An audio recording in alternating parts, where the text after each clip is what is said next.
reactions to that game now that you've had a couple minutes to decompress? I feel like I need a beer, but I'm right off of a cramping incident, so I'm probably going to pass on that. But yeah, that was a roller coaster. Obviously, the overtime was similar to Jacksonville, but Jacksonville, we were always kind of right even with them. This one we got down. I didn't play great in the first half, and then kind of threw the pick in the second half, and kind of rallied from there. So there were some big-time plays being made. A couple shout-outs, first of all, to Drew Sample, who played with a stomach virus and was feeling terrible, and we needed him really badly because these guys blitz a lot, and he's incredible in protection. Another one to Joe Mixon. No running back wants to sit there and just be in protection all day long, but that was kind of the best chance to put up some points and all that. He did a great job. And then our line, starting with Ted Karras, just the communication. There was very few protection calls I even needed to make. I can't even talk. I'm so tired. Because he directed the whole show, and it was a very exotic scheme. And so I just want to point out those three guys. Your reaction to T. Higgins' touchdown catch? Yeah, I would have included him too, but I think everybody knows that one's kind of obvious. I was hot. They brought a Fonzie pressure, I believe, and just had to drift and give someone a chance with it. And always feel good just throwing the ball up to T. There was a couple times this game where you just kind of throw it up to him, and good things seemed to happen, or we were really close on a couple times. And I'll just continue to keep throwing the ball up to him when those opportunities present themselves because he's very good at it. So that was a blitz that you needed to get rid of. Yeah. I mean, I haven't watched the tape or anything, but it was a pressure where they're bringing more than we can block, and it beats, whatever our protection call was. So I was hot off of, I think it was Harrison Smith, and just drifted away and threw it up. Can you take us through the play to Tyler, the 44-yarder? Yeah. They blitz a lot. They drop a lot. A lot was made about the scheme. It's a really good scheme, but that was kind of part of it is they drop a lot of people. So I don't know if there were 3 or 4 rushing there, but I believe it was 3. And so there's not a lot of timing plays that are open when they drop 8. And so Pitch, our quarterback coach, had said that, I'm going to move that back, that I'm going to need to move around and make some plays with my legs. Throughout the whole week, he had kind of been saying that. And so that's kind of where that came. Did a good job coming back at a friendly angle. I think T thought he was getting the ball as well. Said that, yeah. So they kind of, crossed full speed. TB got the ball. I think that's kind of what sprung him on the run is half the DBs think T's about to catch it, and the other half, think TB's doing it. Everybody just kind of ran into each other. And so I thought he was going to score, but then I was glad, he's with ball security. I think if that was the second quarter and not the end of the game or that situation, he probably would have scored. How about the third and 20, whatever it is you want to chase? Yeah, I think that came open because we ran a similar play earlier in the game where I missed Charlie Jones down the middle. And so when you throw one of those and they're playing a lot of, too deep and having someone run the middle, once you throw one of those early in the game, you got to respect it later. And so I think that was kind of a product of that. What was it like? What was it like out there? You were obviously very cool, but it was very loud, and it was very, just things were just like going a mile a minute. You had T get mauled, you had, no flag. Your words, not mine. What's going through your mind? What's going through your mind when all this is happening? Is it as loud as you had ever heard it? Yeah, it was loud. Our fans definitely, had their one more drink and came to the game. So you definitely felt it when the defense was on there, and then just the energy in the stadium was really good. I'm kind of in a position where I just detach from that, and I feel like the louder it gets, the quieter it gets just in my own head, I guess. But yeah, I think that played a big factor. There were some false starts, delay games. It was tough for them to communicate, and it was a fun atmosphere to play in. Why do you think the offense was able to kind of find a gear in the fourth quarter after kind of the third 3 quarters just not finding a rhythm? I mean, like I've said before, it's not as bad or as good as you think on tape. But my first half was pretty bad, I thought. And so at halftime, it was basically like, all right, that was a bad first half. Like, just get it back together. Then I came out and threw a pick. And I just basically told myself, like, okay, that was a bad decision. Just keep rallying. And but I felt really good about our scheme. Like, that is there was a lot made on the defensive scheme, which it's tough. Like, it is a hard scheme to deal with, and they do a great job with so many different people in so many different positions and presenting a lot of different looks. But I guess another shout out to, Brian Callahan. First thing he told me when we came in the building, what would that be, on Tuesday, was, I think you're going to throw for 500 yards. I was like, okay, sounds good. But that kind of set the tone for the week. Like, hey, we're going to keep attacking and don't let, they're an attack blitzing defense, and don't let that get you into a shell. Like, keep attacking.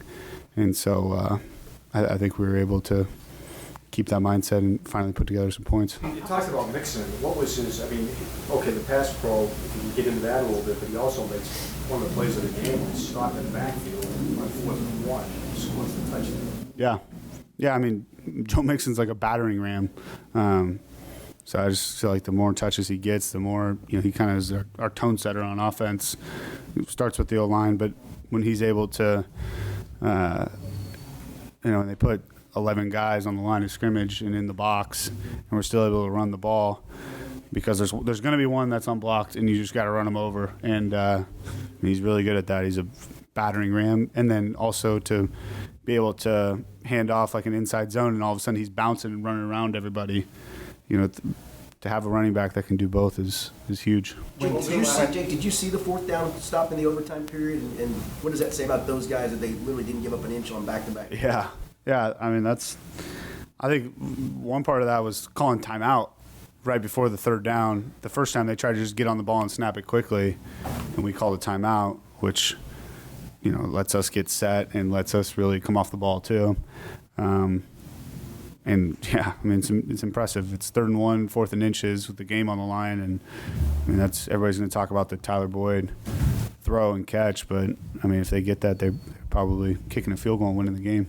Well, last month you made it pretty clear you try to stay even keeled. Earlier this week you spoke about the Steelers' loss and said because you were involved in that game, it hurt more than typical losses had. On the flip side, as a comeback win in overtime, does that feel even sweeter? Yeah.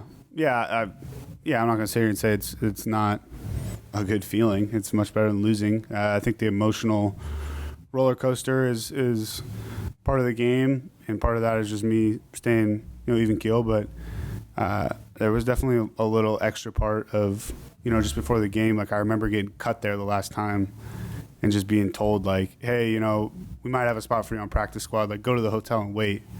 And so I sat in the hotel for like a couple hours, not knowing if I had a job or not, and then just basically got a text or a call from my agent that they didn't tell me. Like, I'd been there for 2 years, and I've been cut my fair share of times, and that was probably the shittiest one. And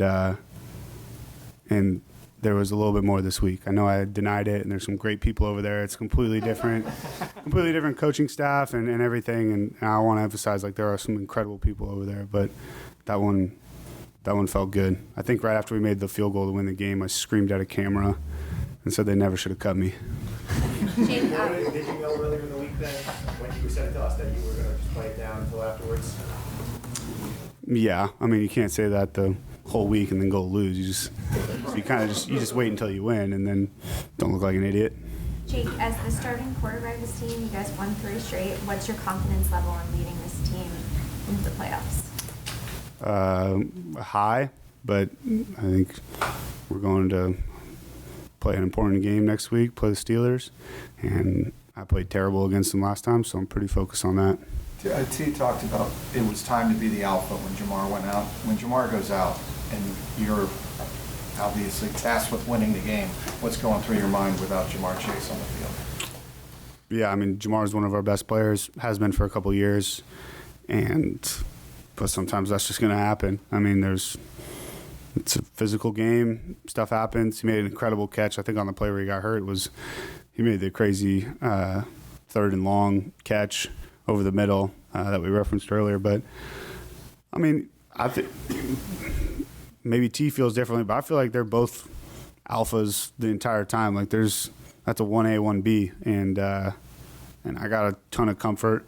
And maybe T doesn't feel that way, but I throw it to him like he's going to be the alpha all the time. And so, it didn't really change my mindset. Obviously, you want to have Jamar out there, but Andre's done a lot of great stuff in practice, and I got a ton of confidence. And really, no matter who's out there, I'm going to throw to where the coverage tells me to throw, and it's on them to win. And so I think once you get outside of that mindset, that's when you start to make some bad decisions. Given what you just said about the context for this game and what it means for you personally, how long do you kind of maybe savor this one as opposed to other wins before you move on to facing Pittsburgh next week? I mean, it's nice to not be on a short week, so maybe a little bit longer, but I'll probably go to dinner with my family, probably get that posted on Twitter again, and then move on after that. Watch the film of it tomorrow and move on.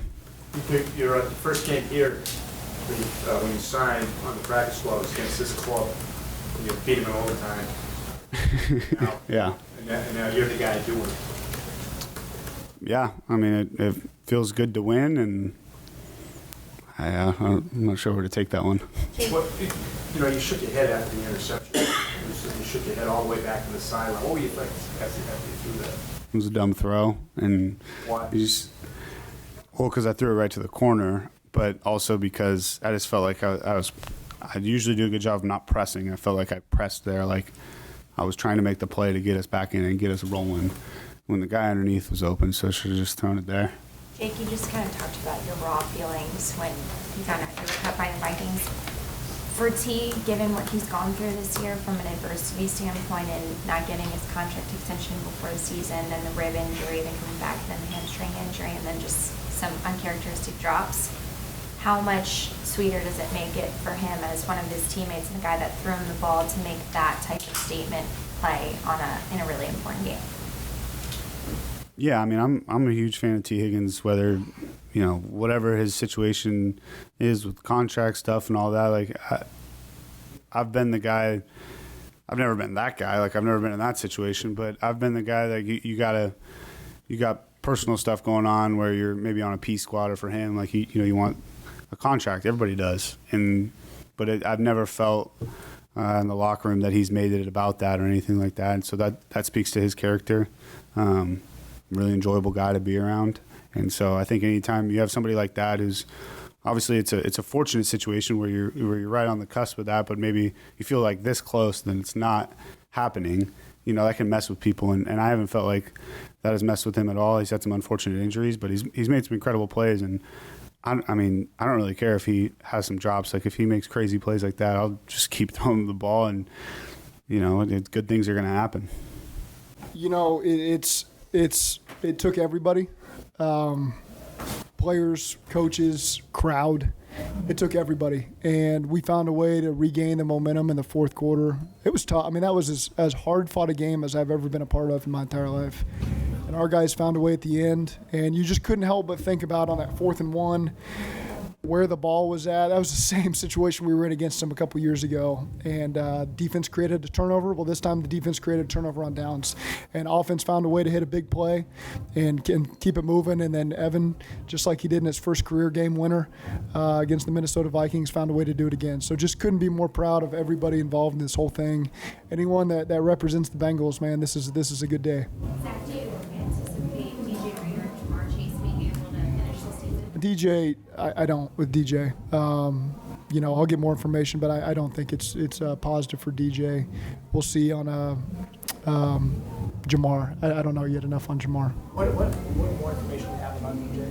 Initially, I think there's a report. I don't want to.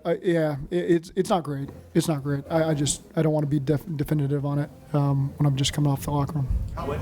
How appropriate is it, Zach, that with DJ out of the game, the one spot they run to is where DJ would have been?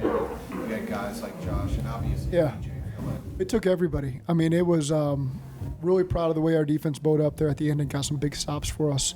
And in the first half, they kept us in it, to be quite frank, because we didn't have much momentum on offense outside that first drive, and they got those 2 takeaways in the red zone. And so that game really, it could have been an uphill battle. It could have been very similar to the Tennessee game in week 4 when they got the ball to start the second half and it scored a bunch of points, and this time our defense just bowed up and kept us in it.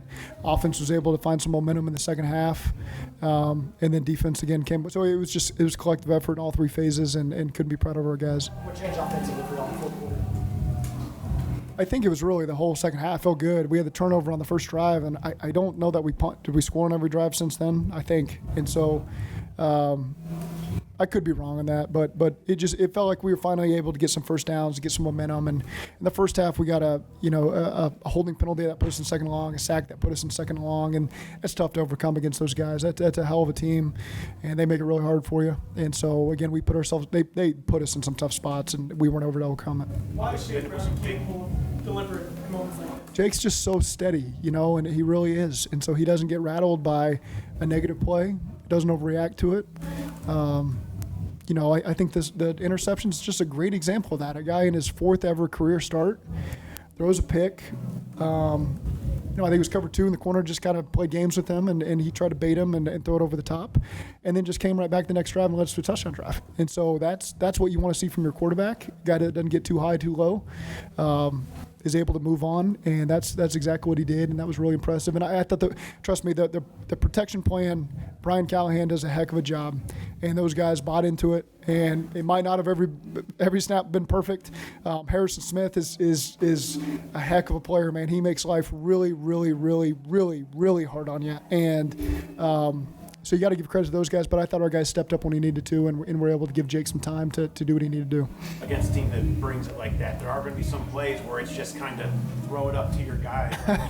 T's play, and then obviously the one at the end he scrambles to hit boy. Yeah. How much is that something that you kind of have to count on? Is sometimes you do just kind of throw it up to your guys? Yeah, when you got great players, Jay Norvell used to tell me, just think players, not plays. And there was I think it was cover 0, and he just launched one up to T, if I'm not mistaken, and T went up and got it and scored a touchdown. And that's the one area of the field I can't see, so I still don't really know what happened. But just proud of the way, I can list names all day on guys that stepped up, and guys that maybe faced some adversity at some point in the game. Maybe a play didn't go their way, and then they just put their head down and came right back and made some big plays for us on the stretch. Do you think does this feel like kind of a microcosm of T season, maybe struggle a little bit early and then find a way to kind of find his form and really come up with big plays? All I can say is we always count on T. Higgins, and T stepped up big for us, and those were 2 big touchdowns he scored for us there at the end of the game, and he had some big catches across the middle at other points. And so again, we're always counting on T, and he came through big for us.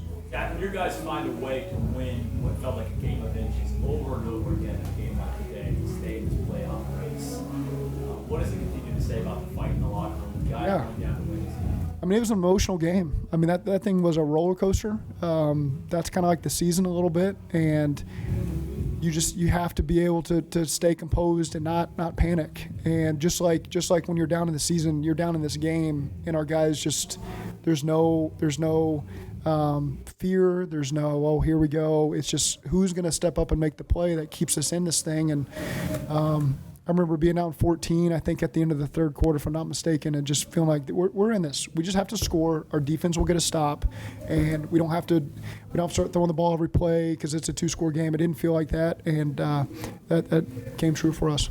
On that same note, after the game, when the guys were walking to the locker room, multiple players screamed out one word: "Believe." Is that what you guys are preaching? That's not coming from me. Maybe those guys watched Ted Lasso on the way in the stadium, but the guys do believe. That's just, again, we've talked a lot about we have to be our strongest here in December and January, and just kind of reflecting back over the last couple of years, everything we do is geared towards off-season training camp, regular season being at our best now. And these last 3 weeks, we've been pretty dang good, and so we just have to keep that moving.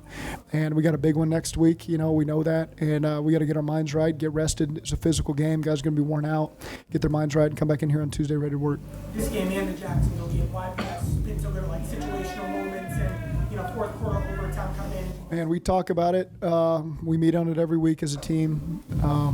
Chuck Burks, Jordan Kovacs, they're situational masters this season. They've done a great job educating the guys on situations that don't come up that often.